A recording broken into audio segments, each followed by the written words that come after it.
Oh man, you know, uh, I think if you follow me, which I think all of maybe 15 people follow me, and maybe 7 or 8 of those people are just people I'm related to. So basically, probably no one follows me. But if you follow me, you know that as a Browns fan, it's one of those things that you don't really brag about, and you really just try to enjoy it. You try to find little victories.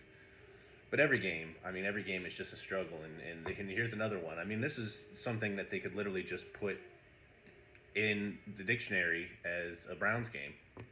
We somehow could not figure out how to run the ball on a terrible run defense. I mean, at the end there, it looked like we were just making it look easy.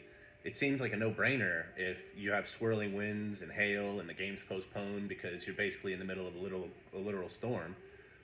That you would just, I don't know, just only run the ball. But a lot of overthrows by Baker, who, at this point, I'm just gonna say he's terrible. I never really wanted him. I think I've said this before in another video. I kind of got sold on him a little bit over time when he had that rookie season that actually looked pretty good, but the guy's just not good. I mean, like right in the beginning of the game, it was 3rd and 9. There were definitely some people open. They showed in the replay, there were people open running to the sideline. He could have taken some shot to somebody, something. But instead, he decides with all 3'1" of his body that he's going to just run for 9 yards. And no, you're not. Because these guys are going to come at you and you're going to slide. And sure enough, he got 3. What a waste of a play that was. But then let's talk about right before that. We're all the way down there in an area where we're like right up on the goal. We could make things happen here. He starts scrambling. He's so close, he literally could have just thrown this ball anywhere and it would have went out of bounds. Instead, he goes to the classic, let me just throw it to the sidelines so that it's really near nobody and it can't be intercepted. Although if you watch in the replay, there was actually a receiver who was streaming that way. And I don't know, classic Baker probably would have thrown it at that guy and maybe we would have got something out of it. But no, he just throws it short. I mean, all you had to do is just throw it. Basically, just throw it at all. Just put a little mustard on it, and it's going to go somewhere where we could have argued that it was past the line of scrimmage and it was near a receiver. But he doesn't. He can't do that. I mean, he's not a good quarterback. He has moments, but, I don't care at this point. We just need to just get something different. I don't know. People are going to watch this and be like, oh, what a Browns fan, ready to switch up on things. I keep saying that, too. I just don't care at this point. We gave the guy 3 years, all right? This isn't some kind of 20 coaches in 20 years thing, 20 quarterbacks in 20 years, whatever the statistic is that they just jammed down our throat so much over the past few years.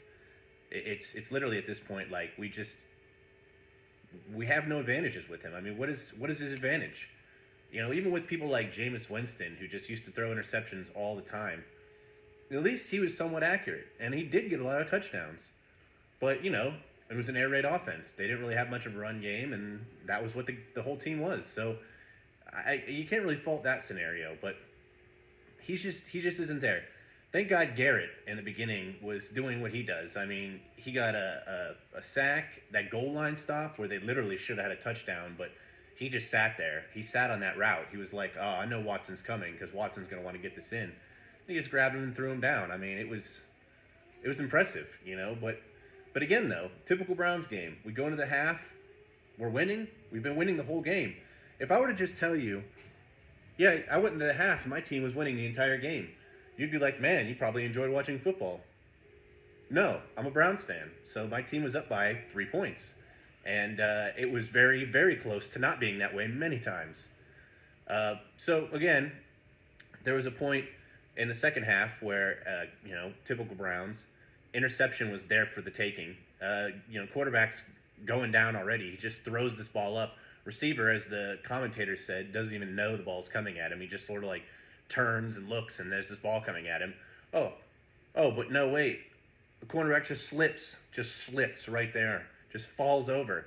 Can't even stand up enough to make the tackle, let alone, make the catch. But, wow, impressive. 29 yards on what should have been a sack. That's pretty cool. Yeah, I mean, that's definitely a problem we need to address. Our secondary is just trash. I mean, last year it was our offensive line, which actually looks somewhat decent this year. But, man, what are we doing with this defense? We got to stop with this defense problem. I mean, it's just never been anything for us to rely on. I want either a strong offense or a strong defense, but we've got an offense that should have been strong but really hasn't been, and then a defense that's just as crappy as it's always been. You know, big play potential but never really gets it. So I don't know, and then of course more classic Browns.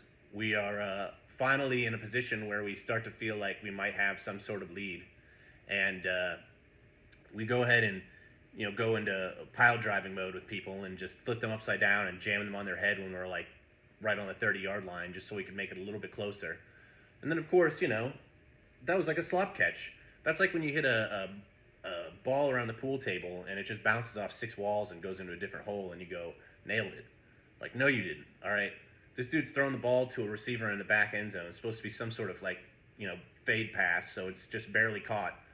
He ends up throwing it like a dart over the head. Probably would over the head of his receiver too if this guy wouldn't have caught this, because he was like being blocked. It was basically being shadowed by it was like a goalie or something. Like he was just up in front of him trying to set some kind of pick move for his own receiver. It made no sense. Luckily he caught it.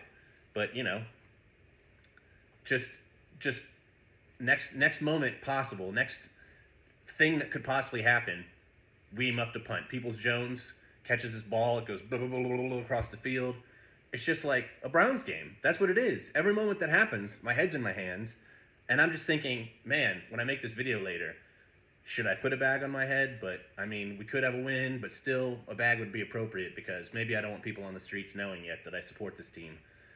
But, it doesn't really matter, because at that point, I'm hoping somebody comes up to me as part of my support group and says, hey, I'm also a Browns fan, and I really like watching your videos, because it makes me feel like I'm not the only one who's got faith in a team that really there's no reason to have faith in. But I don't know, I guess if you're into dramas, if you're into a little bit of ups and downs, I mean, you should be a Browns fan, I guess.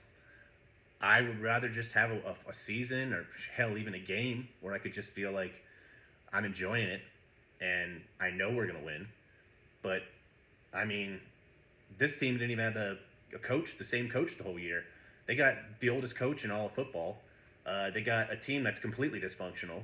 And once again, we made it look like a game. So, I don't know. I mean, next week, another game we should probably win. I mean, there's a couple of games here in a row where we should win. So, even if we win, even if it's convincing, it's just going to be all week. The analysts are like, oh, yeah, the Browns should have won these games, but watch, they're going to suck in the other games. And I really can't blame them, because that's pretty much what we're seeing right now. And I don't know. There's no point in being in denial. This team's not that great. And I didn't even post a video last week because I just wasn't even sure. Or I should say 2 weeks ago. Last week we didn't lose because, it was a bye week. Thank God for that. But 2 weeks ago, I didn't even post a video because I didn't even know what to think of the team at that point. There were just things that happened, but nothing was good. I mean, we couldn't score a single touchdown, and we were like one of the most potent offenses starting out the season. It's weird. I mean, the Cowboys had to lose Dak to be terrible. We just had to continue to be ourselves to be terrible. I don't know. It's tough. Like a game of golf, I just want one. I just want one game where we can look back and be like, that was a good drive. But I sucked all day, and we had a terrible season, but that one game, that was a good putt. Haven't got it yet. Maybe next week.